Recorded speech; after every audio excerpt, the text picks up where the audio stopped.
aqui de volta em companhia do meu saudoso amigo Jô Soares.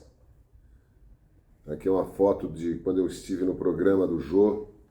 Aqui, ó. Estou tomando um chá aqui, viu? Aqui, ó. Los Canalhas. Ah, grande Jô Soares. Bom, eu vou continuar atendendo a sugestão do Wagner Corrêa, que perguntou se eu fui a muitos shows de famosos. Eu fiz uma introdução sobre os anos 60 para dizer como é que a música entrou na minha vida. Eu me esqueci de dizer que em 69, quando eu cheguei, no segundo ano meu em São Paulo com a família, a gente teve uma banda. Eu tinha 14 anos, 13 anos, e a gente fez uma banda perto de casa, eu e mais 3 amigos, meus vizinhos, e a gente foi se apresentar no Rio Pequeno, na zona oeste de São Paulo, num ginásio. Era uma festa, não me lembro exatamente o que era aquilo, e eu ia cantar uma música do Roberto Carlos, e a gente ensaiou, mas assim, sem qualquer experiência de cantar para um público de ginásio, né? Havia mais umas bandas, uns cantores, umas cantoras e tal. E eu me lembro que o apresentador chamou a gente como se a gente fosse uma banda da TV Globo. Eu nunca me esqueço. Era um negócio popularzão, assim. E a música era assim: as folhas caem e o inverno já chegou, e onde anda o meu amor, que foi embora sem ao menos me beijar. Bom, eu tinha que começar na oitava certa, porque na segunda parte da música o tom sobe, a música. E eu comecei na oitava acima, e na hora de subir, que jeito. E foi um fiasco, né? Então acho que por isso também que eu falei assim, não, esse negócio de cantar não é pra mim e tal. E aí comecei a jogar bola no começo dos anos 70, trabalhar em rádio, em Santos e tal. Mas em 76, mais ou menos, acho que até antes, a gente montou um grupo, uma banda vocal, basicamente. A gente tocava também, mas eram 3 mulheres e 4 homens. E foi bem legal. A gente tocou até num festival FICO, Festival Interno do Colégio Objetivo, no ginásio do Palmeiras, em 76, 77. E eu me lembro que teve um show do Guilherme Arantes, fechando o evento. Esse foi um dos shows que eu assisti nos anos 70. Mas eu estou falando, mas eu tenho um monte de ingresso aqui que eu vou mostrar para vocês. Por exemplo, olha isso aqui. Isso aqui é um papelzinho, uma coisinha feita como é que fala? Uma impressão dessas bem básicas assim. Secos e Molhados. 1970, vou ver se você consegue ler aqui, ó. Secos e Molhados, Clube de Regata Santista, 1973. Tem uma história muito legal isso aqui. Ingresso de estudante, 10 cruzeiros, às 21 horas, dia 18 de dezembro de 73, Clube de Regata Santista. Ele tem um autógrafo aqui atrás do português João Ricardo, criador dos Secos e Molhados. Como aconteceu isso? O João Ricardo foi dar uma entrevista no pontapé inicial da ESPN para o José Trajano, quando eu trabalhava lá, e eu estava em casa vendo, e imediatamente fui lá conhecer o João Ricardo. E levei o ingresso. Falei, olha aqui, ó, isso foi no máximo 10 anos, quando o João Ricardo apareceu lá na ESPN. E esse show é de 1973. Levei o ingresso, ele não acreditou. Ele falou, não acredito, cara, nem eu tenho esse ingresso e tal. E aí ele me autografou, fiquei amigo do João Ricardo. Eu estava tocando no Finnegans, em Pinheiros, e ele foi lá me assistir uma vez. Ele e o Jô Soares também foi lá. uma vez. O Sócrates também foi uma vez. José Trajano, várias pessoas conhecidas foram lá quando eu tocava no Finnegans. Foi uma época bem legal. E o João Ricardo chegou até me convidar para gravar um disco com músicas inéditas dele. E eu fiquei com medo. Confesso aqui que não tive coragem de encarar essa parada, porque achava que não tinha condição de cantar profissionalmente. Mas talvez esse show dos Secos e Molhados tenha uma outra curiosidade. Os Secos e Molhados tinham aparecido em 72, por aí. Esse show é de 73. E foi um frisson em Santos, tinha uma multidão, o Clube de Regata Santista é na praia, ali entre Aparecida, Embaré e Ponta da Praia, imagino que exista ainda o Clube de Regata Santista, na praia e com uma rua lateral que era a entrada do ginásio, e o show foi no ginásio. Ney Matogrosso, o Gerson Conrad, João Ricardo... E tinha uma multidão nessa travessa da praia esperando os portões, um portão equivalente a 2 portas normais, serem abertos, o portão ser aberto para a galera entrar. E foi de noite, foi formando aquela muvuca, e não abriam o portão. Quando abriram o portão, aquela multidão foi com tanta volúpia para cima que o muro... Tinha o portão aqui, tinha uns 10, 15 metros de muro. O muro fez assim, caiu inteirinho no chão. As pessoas entraram passando por cima dos escombros e invadiram o ginásio. O ginásio ficou completamente lotado para o show dos Secos e Molhados. Esse talvez não, certamente foi o primeiro show ao vivo de famosos que eu vi na minha vida. Por aí, 73, 74, eu fui ver a Maria Bethânia no Anhembi, no show que, se eu não me engano, chamava-se Drama, que ela, além de cantar, recitava poesias, poemas de autores famosos. Bom, falei do show do Guilherme Arantes, 76, 77, no ginásio do Palmeiras. 79, eu fui pela Rádio Capital... para 78, antes da Copa do Mundo, eu fui para Recife fazer um amistoso da seleção brasileira contra a seleção pernambucana.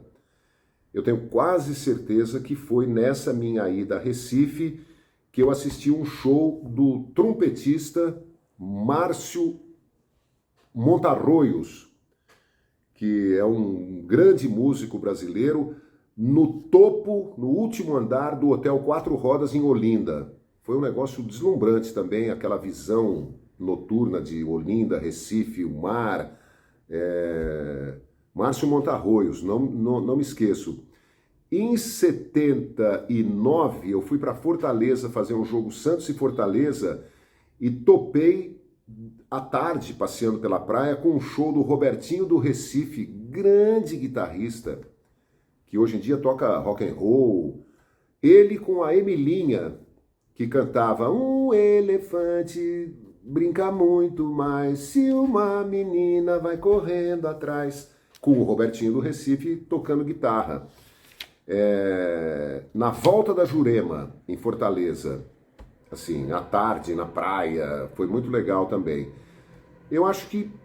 e vi um show em 75, eu estudava na PUC, fazia Direito na PUC, aqui nas Perdizes, em São Paulo, assistia a um show do Billy Paul. Certamente, em algum dos meus velhos cadernos, eu tenho 2 autógrafos do Billy Paul. Eu pedi um, aí virei a página, pedi mais um para dar para não sei quem, eu tenho os 2.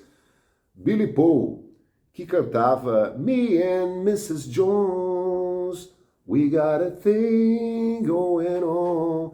E ficou famoso com uma versão de Your Song, do Elton John, que ele mudou completamente a levada da música, cantando It's a little bit funny, no, this feeling inside, I'm not one of those who ain't easily high. Muito legal, Billy Paul. Eu acho que esses foram os shows. Bom, eu devo ter visto muitos shows eventuais, assim, em praças, parques, que eu nem me lembro mais. Anos 80, Vou juntar aqui 80 com 70, aí foi um escândalo que eu vi de show. Eu vi no começo dos anos, começo não, mas 83, 84, eu vi um show do Barão Vermelho com o Cazuza no Noites Cariocas, no Morro da Urca, no Rio de Janeiro. Cara, era um lugar encantador, pô, aquilo lá nunca podia ter terminado. Eu comecei a frequentar o Saint Germain, que era um bar de música ao vivo na Frei Caneca, aqui em São Paulo, depois virou Sanja. E lá eu vi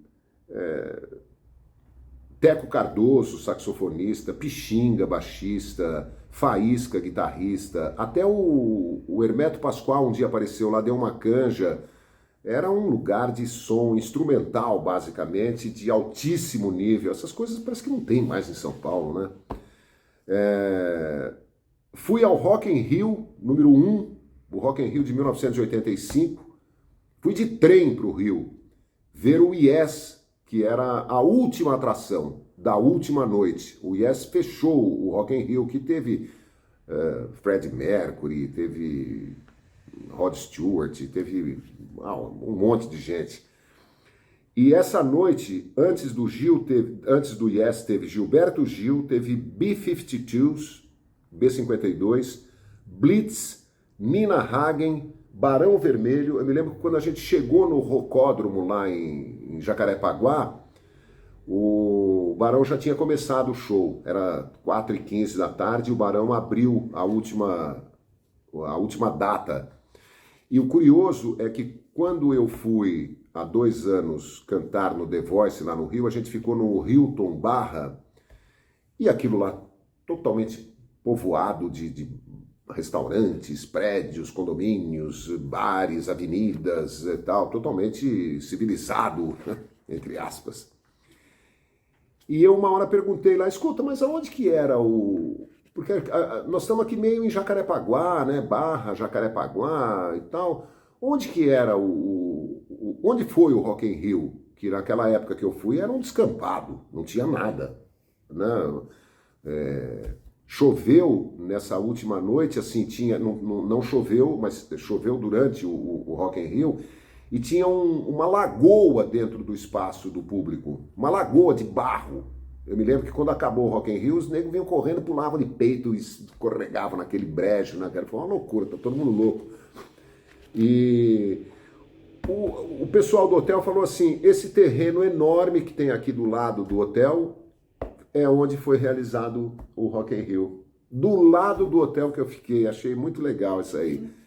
E o show do Yes, eu me lembro que antes deles entrarem no palco, as luzes se apagaram e acendeu um canhão de laser no palco. A gente nunca tinha visto isso, eu pelo menos nunca tinha visto, e ficou todo mundo boquiaberto, porque era um negócio tão impressionante na noite do Rio de Janeiro, devia ser mais de 11 horas da noite, mais de meia-noite, e aquele canhão de laser iluminando até um pedaço, e de repente eles aumentam, aquela luz vai em direção ao mar, e dali a pouco aumentam mais ainda e some aquele facho de luz do laser, um negócio grande assim, e aí começa um som maluco, e aí começa o show do Yes, que foi espetacular, assim, inesquecível.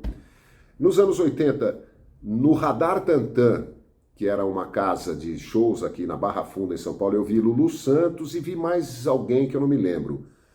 No Aeroanta, no Largo da Batata, aqui em Pinheiros, eu vi um acústico da Rita Lee, vi a banda Brilho, do Cláudio Zoli, a namoradeira no escuro da sala, e na madrugada a vitrola rolando um blues. Me lembro que encontrei com o Cláudio Zoli, que era desconhecido, porque não existia Cláudio Zoli, ele era um membro da banda Brilho, não tinha Cláudio Zoli solo, né? E eu encontrei com ele antes do show, no meio da muvuca lá, lotado, Aeroanta, falei assim, cara, vocês vão cantar a Namoradeira, né?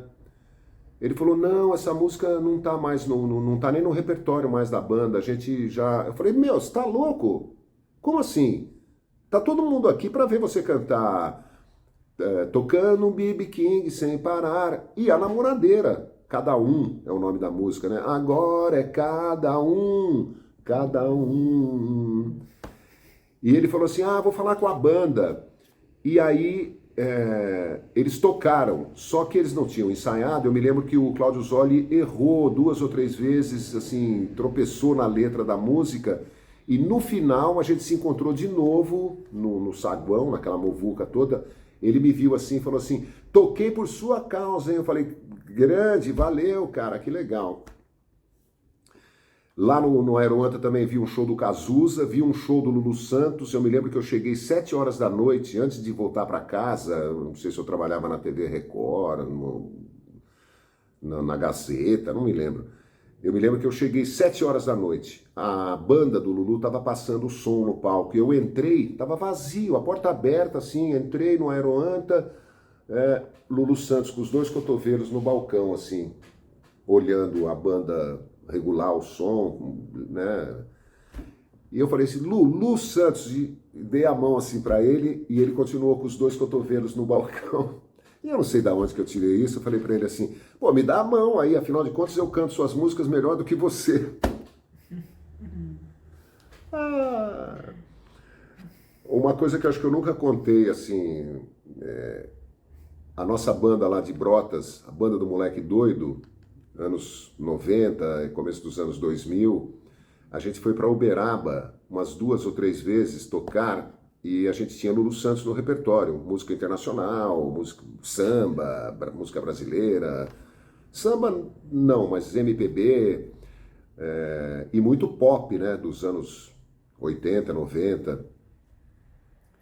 E o dono lá do Atos Pub, que não existe mais, eu já sei, lá no centro de Uberaba, falou, pô, vocês não viriam fazer um Lulu Santos, uma noite só de Lulu Santos aqui? E a gente achou eu achei meio loucura, falei, pô, será, né?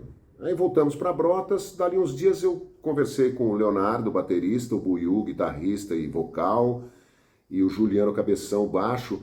Falei, cara, vamos, a gente não tem nada a perder, o cara tá convidando, gostou do... Eu seguro 1 hora lá cantando Lulu Santos, eu seguro, depois a gente faz o nosso som normal. Vamos, ligamos para ele e tal, e ele contratou a gente para voltar a Uberaba para fazer esse... E foi muito legal. Que mais que eu vi nos anos 80? Mercenárias, uma banda de mulheres muito porretas, rock and roll. A banda mudou, hoje tem a líder, me foge o nome dela agora, eu a vi com uma baixista, ela é guitarrista, ou ela é baixista? Agora, eu as vi num programa de TV recentemente, fazendo um rock and roll, muito legal, gosto muito. E em 89 eu apresentei um evento no estádio do Pacaembu, que entre outros convidados tinha Mário Lago, o ator, Djavan, Luiz Melodia. Me lembro que o Djavan tinha estourado com o Oceano. Assim que o dia amanheceu lá no mar alto da paixão, dava para ver o tempo ruir. E com isso, eu acho que eu encerro a década de 80, né? Com certeza estou esquecendo de shows eventuais, como eu disse, em parques, ou mesmo no Palace. Não, o Palace, que também já não existe mais, fica para os anos 90. A série Música na Vida do Canalha continua. Não perca aqui na TV Canalha e inscreva-se no canal.